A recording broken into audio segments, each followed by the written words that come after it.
Hello friends, welcome back to the new video friends. Today guys we are going to talk about guys how to enable aeroplane mode in our Realme phone. Friends, you want to enable your phone aeroplane mode, so guys how can you enable it?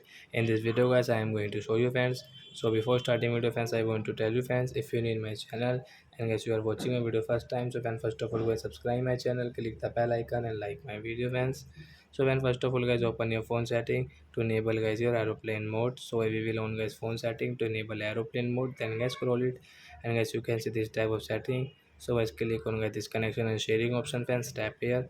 Guys you can see your aeroplane mode, so you want to enable right side guys you can see the icon, so guys tap here to enable.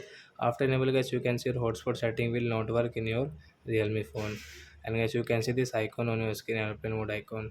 So and guys you can guys watch guys only download movies, listening song guys which you have already download, you can use it. And guys you cannot use guys your mobile data also, and guys you cannot call to anyone. So I hope friends you've understood how to enable aeroplane mode in our Realme phone. So that's it guys. Thanks for watching the video. Bye bye friends.